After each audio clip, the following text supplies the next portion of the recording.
And that question is not only for my family, but it's for the community around. Yes, everything I went through led up to me being sex trafficked and for 15 and a half years, but if somebody would have did their job as an adult and protected me as a child, I wouldn't have wound up being a statistic. They need to watch out for the kids. If a child is withdrawn from school, pay attention. If you don't know how to get them to open up, be someone they can trust so that they have someone that they can open up to and tell them what's wrong. So in a safe place. If you see a child who is dressing above their age every single day, you should say something. You should try to get, even if it's as little as bringing in a coloring book to distract them while they're talking, so that they lose themselves in the coloring and not thinking about the trauma that they're going through. But at the same time, when you're asking them questions and they're doing this, they'll be able to respond. You guys should also realize that the trafficking is happening next door to your house, to your work, to where you get gas. Indoors, outdoors, hotels, motels, apartments, even roads. And if you drive by and you say nothing, and you do nothing, and you just turn a blind eye to it, you're just as guilty as the people who are buying them and who are selling them. Open your eyes and open your mouth, because you can save a lot of people. Withdrawing from family members, loss of interest in things that they used to do, withdrawing from friends, alienating themselves from everybody else, only surrounding themselves with one person, and that's the person who they're being trafficked by. The sudden use of alcohol or drugs, the clothes that they wear, the kind of cars that they drive. You would look for branding. Brandings are tattoos or burn marks that your traffickers put onto you. Normally their name or their set or their hood they come from, or a design that only the pimp has for the girls and boys in his stable.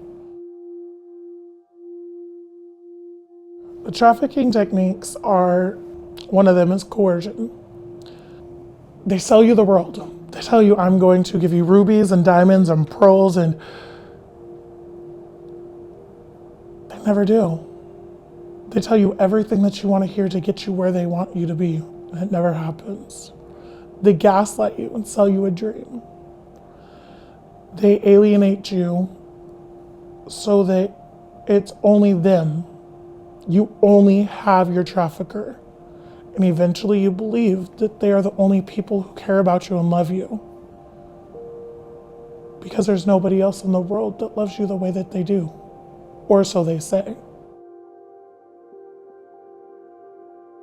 The grooming phase is where they bring you in. They tell you everything that you want to hear. They train you, so to say, by breaking you. Breaking every single thing that you have inside of you, tearing it down. Everything you've ever known that was true, correct. Everything that you've known that was false and wrong about life. They make that your new reality. Everything that was true and correct, they try to erase from you. And then once they have you believing all of their lies, all of their story tells, that they're the only ones there for you, then, and after they've spent so much money on you during the grooming phase, now it's your turn. It's your time. I've spent all this money on you, and you've got to pay it back. And if you don't pay it back, I'm gonna beat your ass. And you'll get beat up every day if you don't make enough money. I was 17. I was pregnant. I was homeless with my first child. My family still didn't want me. And I had been talking to this guy for a while. I'm gonna say like 6 months. And he was way older than me. I thought he was my boyfriend. I really did. And then one day, I called his phone and the female answered the phone and said that he was a pimp. And I said, what is that? I had no high school diploma, no parents, no family, just had him. So he took some pictures of me and he posted them online. And before I know it, he was taking me to my first client's house.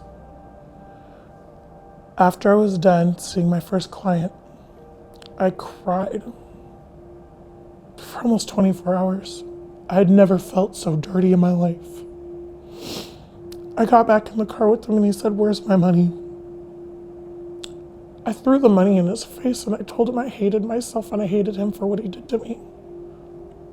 When I got home, I sat in the shower until the water went cold, crying and scrubbing myself, every inch of myself. And then the only thing that I could do to stop feeling so dirty and disgusting was to numb myself to it. And I would cry, and silently at night I would pray that it would end. But my nightmare didn't end for 15 and a half years. God loves all of his children. And when we're born in his image. And we're supposed to live in his image. Besides God, the only two other things that kept me living were my two children. But my sole strength came from God and my children to get away. Because I refused to let my children wind up being statistics just like I was. Rest helped me get out of the life. Real escape from the sex trade in Seattle. The Lakewood Police Department has helped me get out with their human sex trafficking force. The FBI and their anti-human trafficking force. Adorn and Grace with helping me stay out of that life. And whenever I feel like breaking down or crying, them being able to sit there and answer the phone. Just because you get out of the life does not mean that you're going to stay out of the life. If you make it out alive, if you've been in for more than 7 years, that's great. But trafficking is more addicting to the people who are being damaged by it. The traffickers aren't the ones being damaged. It's the trafficking victims who are being more damaged than the alcoholism and then the drug addiction, because money is addictive. Sex is addictive. And when you put those two together, it's an addiction that you have to fight off every day. This is not a victimless crime. This is not. If anything, these victims need help. Set up a march, set up a boycott. Show them that you're here. Show them that you're not gonna stand for this. Show them that you're not gonna let your family members be hurt. Same for the hotels. You guys have to be held accountable for at some point in time for your actions and for allowing this to continue to happen. Closing a blind eye to it isn't going to change the fact that people are being hurt left and right in your guys' establishments. If you would stand up and take a stand against it, you could be helping someone. Just imagine if you help one person, that one person that you help could help somebody else. And that chain would continue to go on. We need help. I need help. I might have been a victim, but now I'm a survivor and I help people. And if I can do it, you can do it.